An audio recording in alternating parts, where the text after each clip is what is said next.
It's the Somalian. I'll tell you this, you need to have an editor, a professional person, edit your work, because if there's any mistakes at all, most people might just throw the book away or consider it subpar to what's out there. And you may have a great message that you want to get out. Now, once you've been rejected, what's your tip for getting back in the saddle? Because it's got to be pretty depressing once you get hit with that rejection stamp. It is, it is. I put Spirit Warrior away for a while. I think you just got to get on your saddle. You've got to just pray to the Lord and say, Lord, help me through this situation. It's not fun. It's not easy.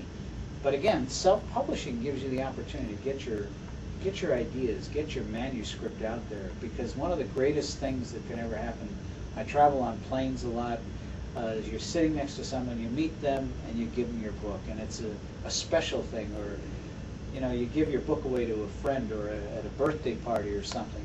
It lends something really neat and dear to your heart to them. It's a treasure. Mm-hmm. Now, you own your own publishing company, and do you recommend others to publish their own work also? I do, but right now the online publishers, the self-publishers online, are really the way to go. I end up with 1,000 books in my garage, and that's both a liability and an asset. Now, I usually sell most of my books, so I don't have many in the garage. But if you publish online and you ever want to edit your work, it's very easily done. So you don't have a big collection. One book that I self-published, Waterfront Rats, it cost $10,000 to put it all together, and I had 1,000 books in my garage. Well, my next book will cost about $39 for me to self-publish, and I only have the books that I need, maybe 50, maybe 100 in my garage, and that makes it much more cost-effective. Now, where do you think the book publishing industry is going in the future? Without a question, it's going online. E-books, the iPads, the Sony Reader, the Kindle, the generation 30 and under are buying 30% of their books online. We see bookstores closing all the time. You see the mom and pop stores can't compete with the online industry. The online industry offers a number of things. An instant book, an instant title, cheaper than a hardback, and you can read it. You're looking for the words. You know, look at the big bookstore that Borders that went into bankruptcy. There is a definite impact on the internet with the book business, and it's a good thing, I think. I believe that it has given a level playing field to any of the authors, and what you're doing right now is helping us to promote our work, and I believe that's very important, because you do have to market your work. Right, right.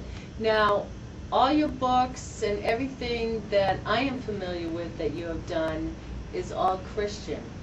Do you only write Christian books? I only write Christian books. I write articles for newspapers, I write articles for online newspapers dealing with the Navy and things that are about the Navy. So I do sometimes write articles that are not Christian, but I prefer to stay Christian. But when it comes to books, only Christian books, or would you ever go outside of that? I don't think I ever would, and the reason is because, you know, when this is all done and I'm dead and gone, these books are going to be my legacy, and that's one of the greatest treasures a writer has. They can leave a legacy, and in the Bible there's a story about a man, Josiah, a king who had been written about 400 years earlier, and he was reading the book, and the priest saw his name and said, wow, there you are in this book, and he was king at the time. And that's a legacy, a 400-year legacy. Well, I believe that my books will be on for eternity.